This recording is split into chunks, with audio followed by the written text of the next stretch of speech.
Imagine a world where the sun doesn't just give life, it takes it away. Where your stomach is a hollow ache and your school gates are closed because you're too poor to enter. Most people would wait for a miracle, but 14-year-old William Kamkwamba decided to build one out of garbage. This is the story of the boy who didn't just dream of change, he harnessed the wind to create it. Get ready to witness a miracle made of scrap metal and pure will. In the heart of Malawi, where the sun burns the earth and the rain often forgets to fall, lived a boy named William. In 2001, a terrible famine struck. The maize fields withered, and hunger became a constant shadow in every home. William's family, like many others, could no longer afford the $80 school fee.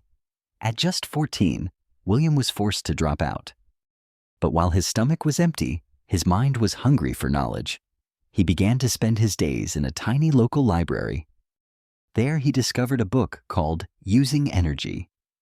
It showed pictures of giant fans called windmills that could create electricity and pump water. If they can have this in the book, why can't I have it for my family? William thought. With no money for parts, William went to the village scrapyard. To others, it was just trash. To William, it was a treasure chest.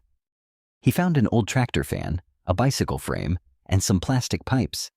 He used a hot nail to poke holes and a bicycle dynamo to create a spark. The villagers watched him and whispered. "The boy has gone mad," they said. "He is playing with garbage while we starve."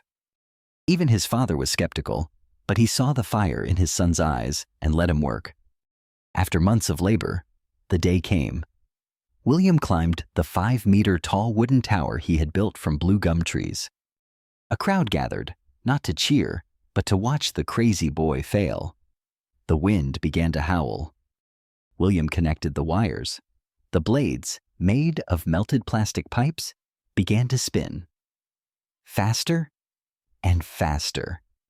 Suddenly, a tiny flicker of light appeared. Then the bulb glowed bright. The crowd went silent. For the first time in history, a boy had captured the wind to light up his village. The mad boy was now a hero. Soon, he used the power to pump water, bringing life back to the dry fields. William's story reached the world. He was invited to speak at TED, and eventually, he finished his education at Dartmouth College. He went from a boy who dropped out of school to a global symbol of innovation. William Kamkwamba proved that you don't need a PhD or $1 million to change the world. You only need a book, a dream, and the courage to try. I went to the library, I read a book, and I tried. I hope you will do the same. Trust yourself and believe. To those who say you can't, let your success be the answer.